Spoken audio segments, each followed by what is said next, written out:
All right, so Backlash was literally like 5 minutes ago, literally just finished. And I'm here to talk about my review of it because that France crowd went absolutely wild. Let's talk about it. Let's go.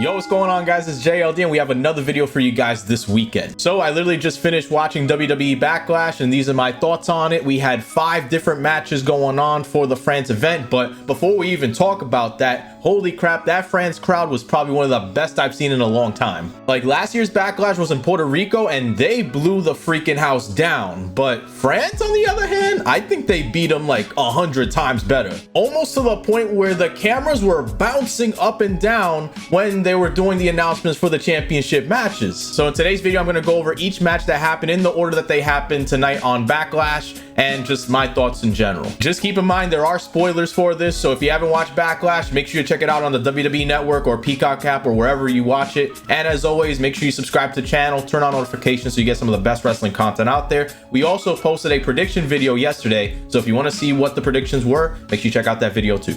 All right, so the first match of the night was Tama Tonga and Solo Sikoa versus Randy Orton and Kevin Owens, and holy crap, this had to be one of my favorite matches of the night. Like, first of all, they started off just beating each other up non-stop until Nick Aldis got to the point where he was like, screw it, let's make this a no disqualification match, and they absolutely delivered all 4 of them. From the table shots to Tama Tonga having scars on his back to Solo with the steel chairs and the garbage cans and Kevin Owens and Randy Orton throwing them through tables, it was a wild match to start off the show, and France was loving it. There were always rumors that Jacob Fatu was going to make his appearance here in order to grow the bloodline, but boy, did WWE throw a curveball at us, because Jacob Fatu didn't make his appearance, but Tama Tonga's brother, Tonga Loa, ended up being the person that helped them out for the bloodline to get the win. I personally don't think anybody was expecting this, but if you guys don't know who that is, he is Tama Tonga's brother, and also just holy crap, this bloodline's getting insane. I'm excited for it because when Roman does come back, whatever it is, SummerSlam or Survivor Series, whenever,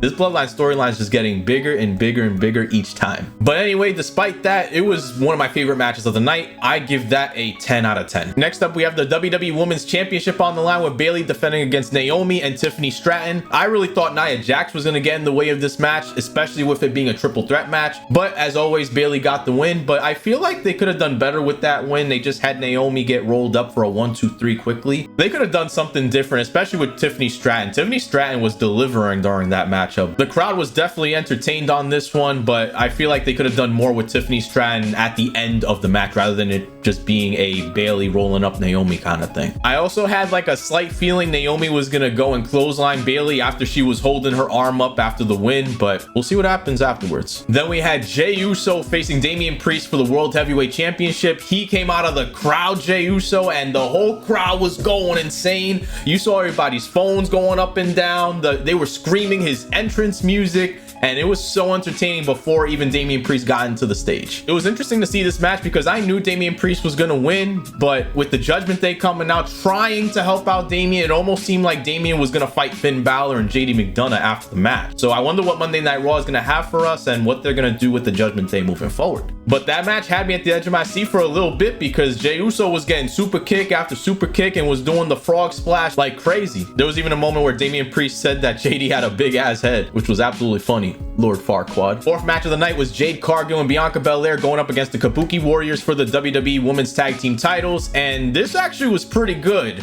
I was not expecting them to deliver as much as they did, especially Jade Cargill towards the end, just throwing around Kairi Sane like she's a freaking rag doll, having her in like a power slam move and then just twisting her and then getting her in the finisher. It was insane. But I already predicted that they were going to win the titles. They're trying to make Jade Cargill look very powerful here, and with Bianca, them together, they're just an irresistible force right now. Plus, with Damage Control going to Monday Night Raw, I feel like it just made sense for them to drop the titles and then do some future rivalries down the line with the Women's Tag Team division down there. I could even see Piper Niven and Chelsea Green going after Bianca and Jade, maybe even as like a jobber tag. I don't freaking know. And the crowd was loving Bianca and Jade, especially on Friday Night SmackDown. When they came out, the crowd was cheering for them non-stop, and I was happy for them. But anyway, good match, and congratulations to the new tag champs. And then finally, we have Cody Rhodes versus AJ Styles for the WWE Championship. And when Cody Rhodes came out, they were screaming his lyrics. I've never seen a crowd this crazy, man. Like, they were yelling out Kingdom. They were screaming out all the lyrics. The USA has never done that before. So to see that was absolutely phenomenal. No pun intended.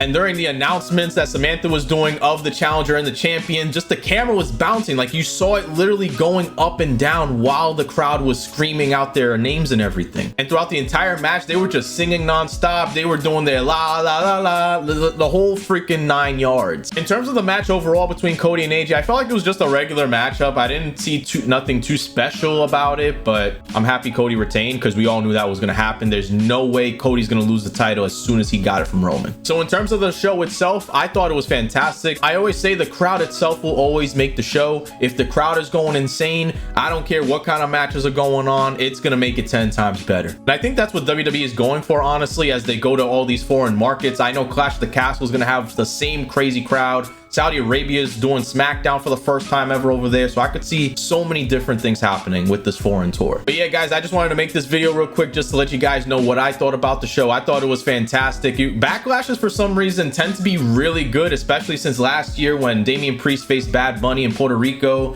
The crowds just are different. And as always, make sure you let me know down in the comments what you thought of tonight's show, and make sure you subscribe to the channel, turn on notifications, that way you get some of the best wrestling content out there. And if you enjoyed this video and many other videos in the past, make sure you give us a thumbs up and a like. And with that being said, I'll see you guys in the next video. Peace out.